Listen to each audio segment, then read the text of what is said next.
Hello everyone, this is Demetrius. Welcome to my YouTube channel, Growing Up Spiritually. We're just trying to help people grow in their walk with God, develop more of their relationship with God, and just helping people with their daily disciplines. I have somebody with me today, but before I get into that, please like, share, and subscribe if you like what you're hearing. I have with me today a friend of mine, Chris Terrell, and we're going to ask him some questions, do a little short interview. Maybe 10, 12 minutes, not too long, but I think it'll be really good to hear his testimony of how God set him free and what God's doing in his life now, and really how we met. So sort of like past, present, and future, where he's going. So we're excited about that. So Chris, thank you for joining me this morning. First question I want to ask you is, was there an event that took place in your life that sort of maybe took you off in another direction of where you feel God has you now going? Do you think there was an event that took place that sort of sidetracked you? Yep. I think that event was probably the divorce of my parents. Just being young, I think that's a major thing for a kid to go through. So I think that was definitely something that took me off the path that God had for me. It just caused a lot of, I think, mistrust, as being young, and definitely, threw me off the path a little bit. So. Yeah.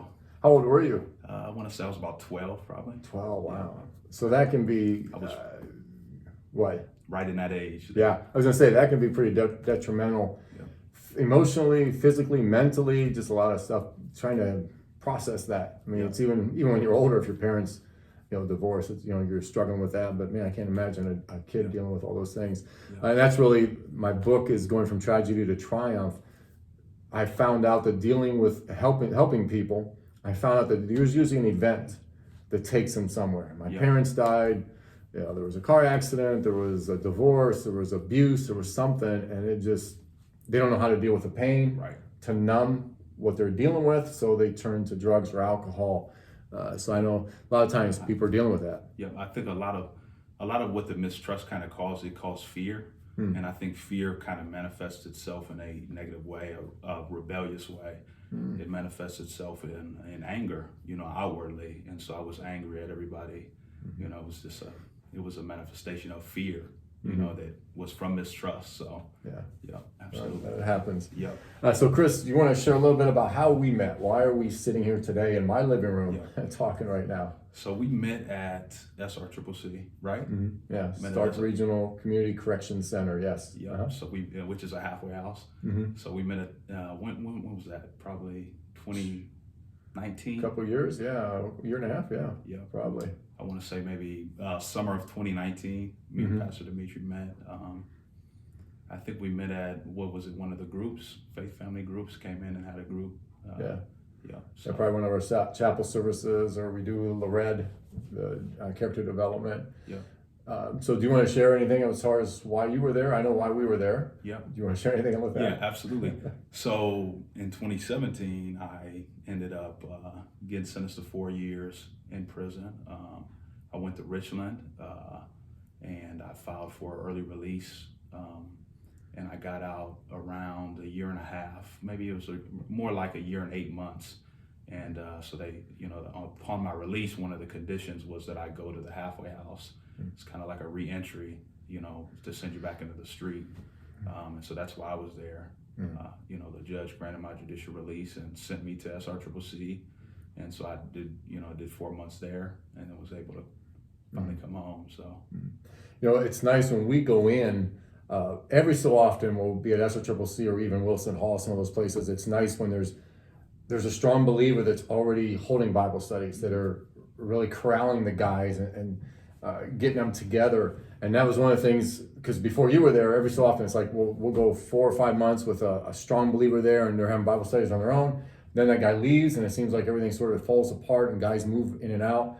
Then another person rises up. And that was really cool what we saw with you. And I think probably David Dyer and some of those guys were in there around the same time. And that you guys were holding your Bible studies and teaching and getting these guys together. So when we came in, made our job easier, because these guys were already ready to flow, and we're putting on worship, and you guys are getting into it compared to just, trying to start from scratch and trying to get these guys, come on guys, let's get going, and here's the Bible, and it's what we do. Yeah. So that was a big help, and we have an inside, it's almost like an inside job. Right. You guys are doing your work. So that's what we notice in you guys, and man, it's very helpful when that happens. Yeah.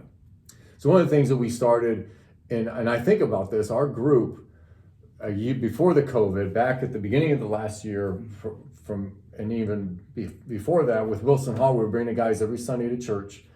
They were coming early at 9 o'clock for our starting point class, then getting involved and starting to serve as they were there. And you guys started with that too. A lot of you guys getting out of SRCCC were coming in. And what I did from there is we started a Mugswigs every Wednesday morning at 9 a.m. We were meeting.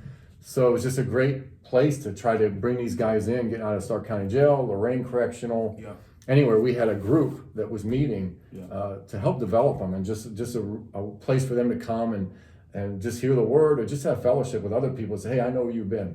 I've been there. Let me help you. And I think that was really cool. What did you feel? What did you sense with all of that? I know you were part of our group with that before you started working and getting some things going. Do you think that was helpful, or what did you get out of that? Absolutely. I think it was like Wednesday mornings was like a place where you can go and find fellowship, get the word. And it almost like developed structure, because I think when you're locked up, like in the halfway house, you have a certain level of structure. In prison, you have a certain level of structure, but when you get out, there's like no structure. So I think the group helps you develop structure, in your life, in pursuing the word, and pursuing church and staying connected. I think that, like people, places, things. And so like, people is a big part of that. When you get in a group, when you get in the group Wednesday morning at Mugswigs, you meet great people, and you're just able to surround yourself with, men and women of God who, are hungry for God. So it's definitely. Yeah, and this is one of our connect groups that we did through the church. So, and we're starting that back up now here on Wednesday mornings. So what was your key? What would you think if you want to help somebody that's out there right now that's struggling with an addiction? They're dealing with this and can't seem to overcome it. What steps did you take to get free, and what steps are you taking to stay free now? Yeah, I would say just surrounding yourself. I think people, places, things is a big thing. I think structure is another big thing coming home. And I think just diving into the word as much as you can.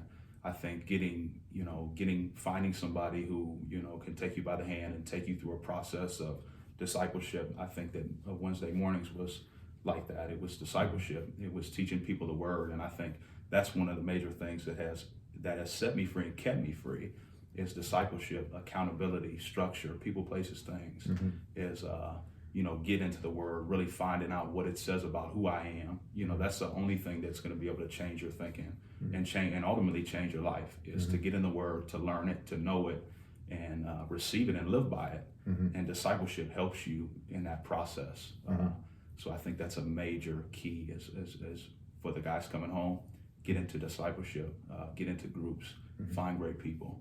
So I know one of the big terms I know at Lorraine Correctional and even at Richland is this concept of transformation. That's big in the prison. It's like, hey, you can't be saying jailhouse religion. Oh, I got saved in just a little bit. It's transformation. Right. Yeah. You got to go in. Right. It's sold out.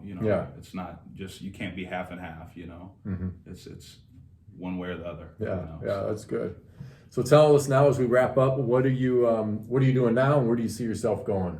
So right now I am in Bible college, doing a four-year Bible college program. I also started a business in May of 2020 now. We're in 2020. In the middle of the pandemic. Yeah, in the middle. Good time. Yeah, right. So we started in May of 2020. So I'm doing that, doing Bible college, doing some groups, and I see myself going into the ministry, teaching, preaching the word, growing the business, starting more businesses. So that's kind of what's in the future.